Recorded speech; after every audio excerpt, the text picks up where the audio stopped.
Welcome to the last part of Unit 9.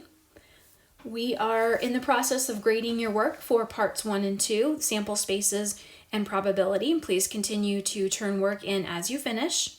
Our plan is to talk about the binomial theorem and a binomial probability today and tomorrow, and then have some work time on Thursday, and the final part to the Unit 9 assessment will be posted on Friday.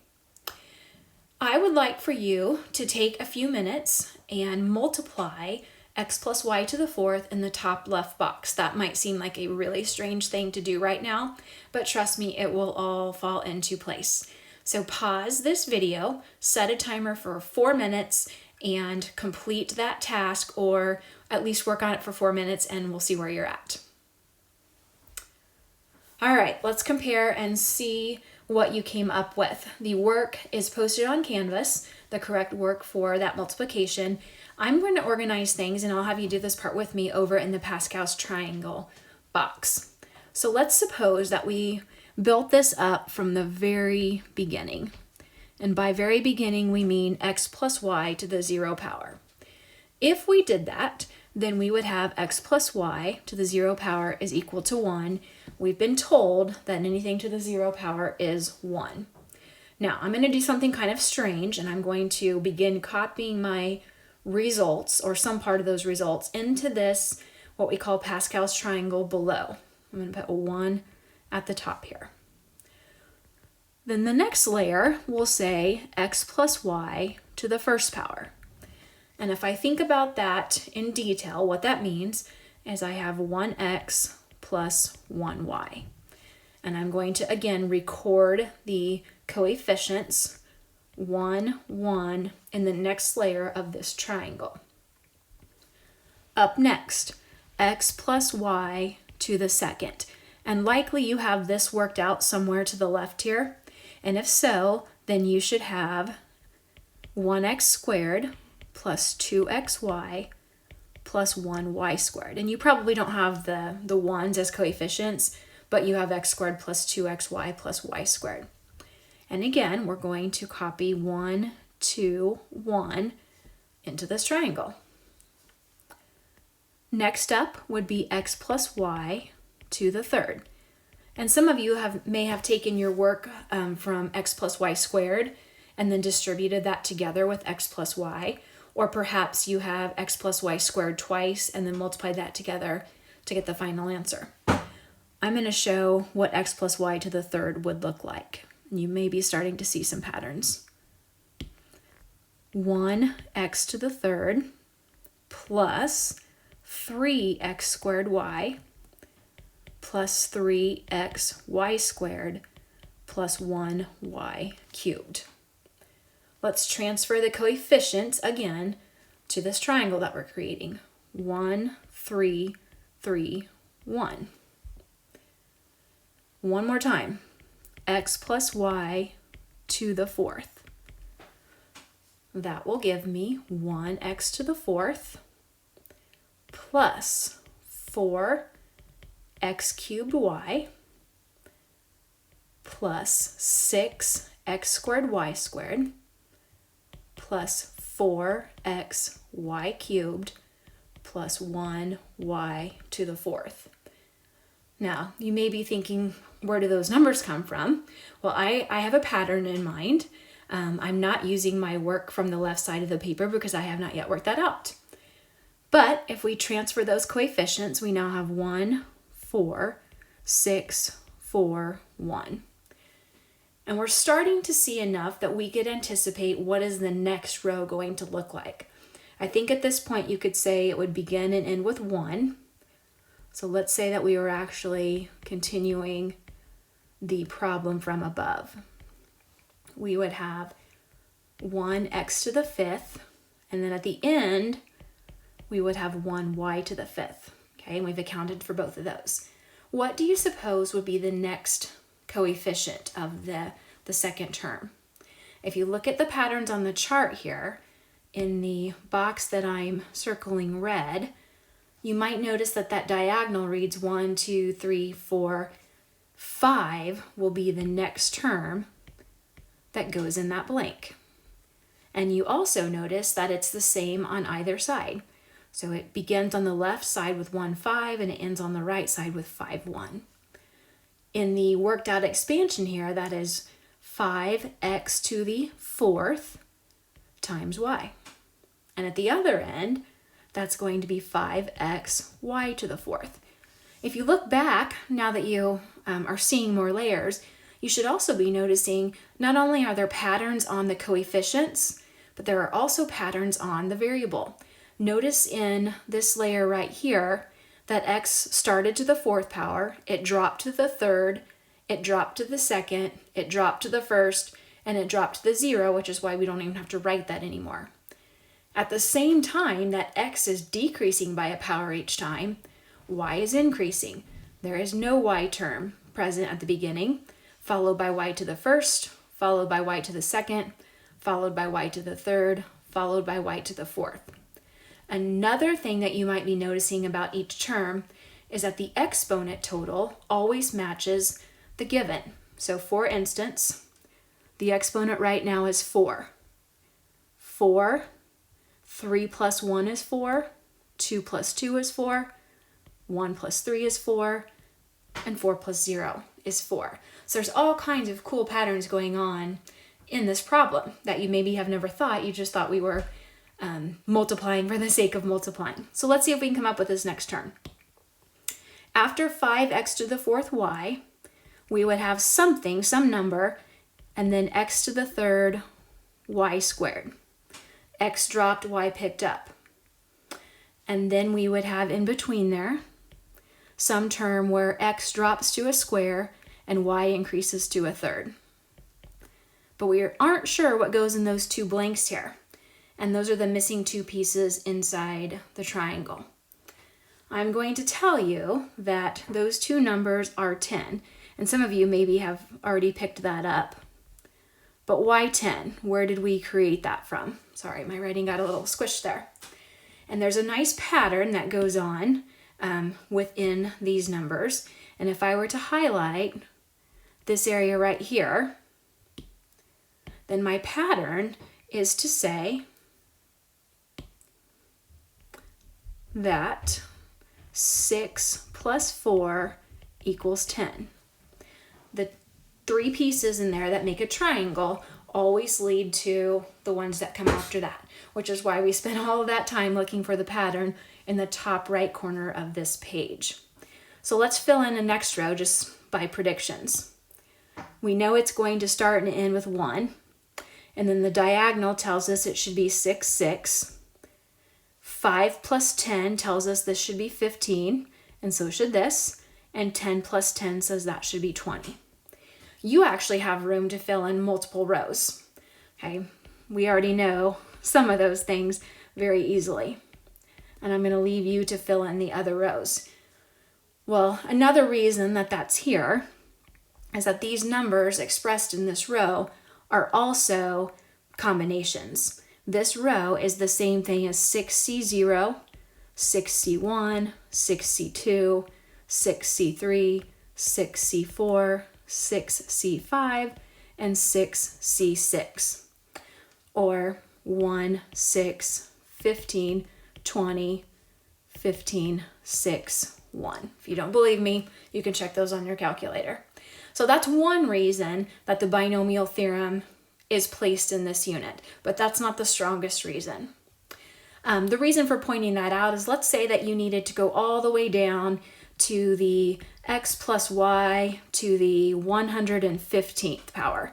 You're probably not going to build up 115 rows of the Pascal's triangle just to get those numbers. Instead, you might say, I could use the idea of combinations in order to generate those coefficient values. All right, that's a lot of information. Let's put it into context. I'm going to help you set up problem 49, and then I'm going to do all of 51 with you since it has the most room for error, and that will leave you half of 49 and all of 50 to do yourself. And then we'll keep talking about this idea tomorrow, but it will be in the context of probability, which is why it's placed in this unit. All right, so here's how I like to do things. The first thing I do is look at the exponent and I notice that it's to the 5th power. Well, if something is to the 5th power, that means it is going to have 6 parts to its answer. So I am going to draw 6 blanks.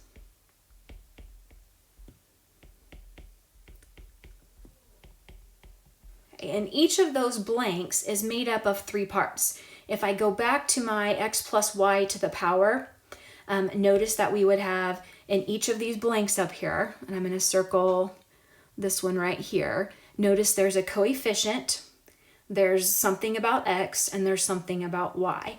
And I'm going to create each of those one piece at a time. I'm going to start with the coefficient. And I'll need pink and green for my work, so I'm going to use red for the coefficient. So this says that I am in row 5 of Pascal's triangle, which is right here. Remember, that top row is row 0. So in other words, look where you see a 5. I'm going to fill in then 1, 5, 10, 10, 5, 1. I am 1/3 done with this problem. The next thing that I'm going to do is tell you what's going to happen to x. And if you look up above, we proved it with x plus y, and we just did a bunch of algebra and looked for patterns. That same pattern exists here. And so we learned that x starts to the power of 5, and as you work your way across, x drops by a power each time. It's that simple. And I'm going to go ahead and write in x to the 0. It doesn't mean anything, but that way you can see, everybody doing its job. The 5 does its job, the x does its job. And here, instead of y, we have the number 4. Everything that you did with y earlier, we're now going to do with 4. Well, if x is to the 5th, then the corresponding part to that has to be to the 0. Then we're going to build 4 to the 1st, 4 to the 2nd, 4 to the 3rd, 4 to the 4th, and 4 to the 5th. And I can check myself and make sure 5 plus 0 is 5, 4 plus 1 is 5, 3 plus 2 is 5, 2 plus 3 is 5, 1 plus 4 is 5, 0 plus 5 is 5. So everything looks good. Now, this answer looks a little funny. It would not actually be printed like that. So when it says expand, we're going to clean up our answer. I'm going to do one term here so you can see what I mean. Let's pick on this one right here. So I need to actually tell you what is the most efficient way to say 10x cubed times 4 squared. Well, 4 squared is 16 times 10 is 160 x to the 3rd. And I can go ahead and do that for the rest of the problems. And this would be the final answer if someone were actually crazy enough to take x plus 4 and multiply it by itself 5 times, like we did at the start of class today. See how you could fit that whole problem in just that little space? All right, let's do 51. We have something to the 4th power. So ask yourself, how many parts will my answer have? If you're thinking 5, you were right. 1, 2, 3, 4, 5. All right, now it's time for us to use whatever is in that first position of the binomial. That could be x, that could be 7, it could be 7x, it could be a, b, c, d, e, f, g.